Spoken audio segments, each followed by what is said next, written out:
Récemment, une panne Internet massive a mis à genoux une bonne partie de l'univers crypto.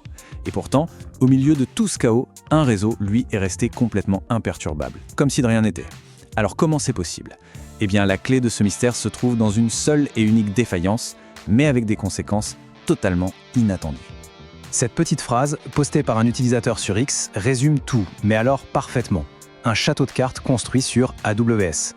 Quand Amazon Web Services, AWS pour les intimes, est tombé, tout un écosystème s'est révélé pour ce qu'il était, un château de cartes, fragile, exposant une vulnérabilité que franchement peu de gens avaient vu venir. Alors concrètement, que s'est-il passé? La panne d'AWS, ce n'était pas juste un petit incident technique, non. C'était un véritable effet domino qui a paralysé des pans entiers d'Internet et surtout de l'écosystème crypto.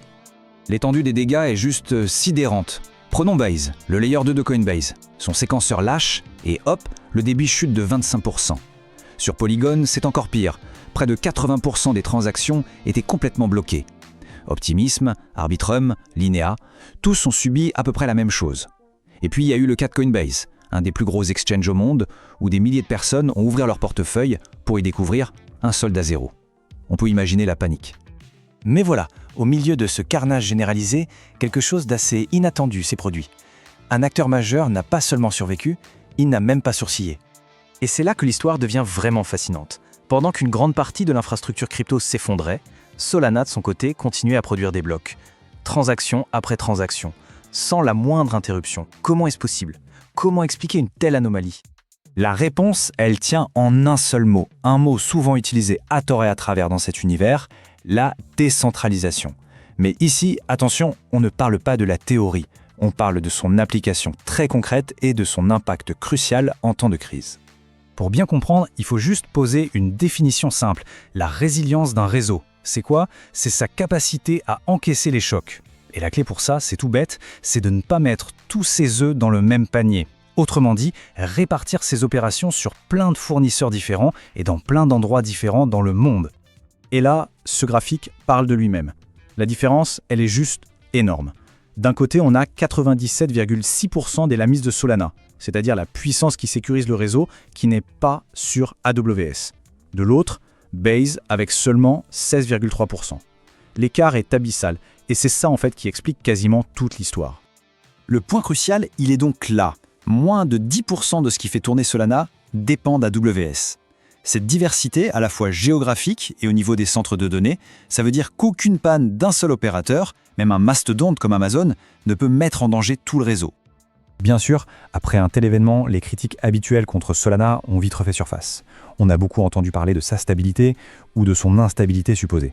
Alors, regardons les faits, juste les faits, au-delà des rumeurs. C'est la critique qu'on entend le plus souvent, le fameux FUD, comme on dit. L'idée que Solana serait un réseau chroniquement instable, qui passe son temps à tomber en panne. Mais est-ce que les données confirment ça? Eh bien, la comparaison est assez surprenante, pour ne pas dire plus. Sur les 20 derniers mois, Solana n'a connu aucune panne majeure. Zéro. Et pendant ce même temps, AWS, qu'on présente souvent comme l'épine dorsale du web, a connu 4 pannes majeures. 4 incidents qui ont affecté des millions de personnes dans le monde. Et si on regarde les chiffres de plus près, pour cette année, c'est encore plus parlant. Solana a signalé 3 incidents, souvent de simple congestion.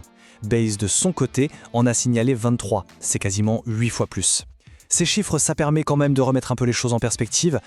L'autre critique tenace, c'est l'image de Solana comme un simple casino à meme coins, une plateforme juste bonne pour la spéculation. Là encore, est-ce que cette image colle vraiment à la réalité de son écosystème aujourd'hui? 13 milliards de dollars. Voilà la valeur totale qui est verrouillée dans les protocoles de finances décentralisés sur Solana.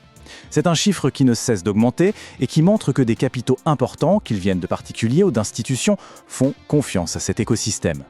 Et ce qui est vraiment intéressant, c'est de regarder où Solana se démarque. Prenez le volume d'échange d'actions tokenisées. Sur les 30 derniers jours, Solana, c'est plus de 95% de ce marché. On est très loin de l'image du simple casino à même. Cette maturation, on la voit aussi avec l'arrivée d'actifs du monde réel. Des géants comme Circle ou PayPal ont émis des milliards de dollars de leurs stablecoins sur Solana. On voit aussi de plus en plus de bons du trésor tokenisés et même des dossiers pour des ETF Bitcoin qui mentionnent Solana. Ce sont des signaux très forts de l'utilité grandissante du réseau. Finalement, cette panne d'AWS, ce n'était pas juste un problème technique. C'était un test de résistance, grandeur nature pour tout l'écosystème. Et il y a les leçons très claires à en tirer pour l'avenir. La conclusion principale, elle est là. Cet événement a mis en lumière, de façon assez brutale, la différence qu'il y a entre se dire décentralisé en théorie et l'être vraiment en pratique.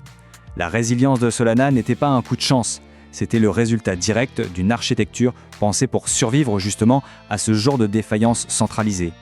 On peut donc terminer avec une question qui ouvre la réflexion. Si même ce qu'on appelle l'épine dorsale du web peut se briser, comment fait-on pour construire un avenir où nos actifs, nos données numériques sont vraiment en sécurité et nous appartiennent vraiment ? Cette panne, aussi pénible fut-elle, nous a peut-être donné un sacré élément de réponse.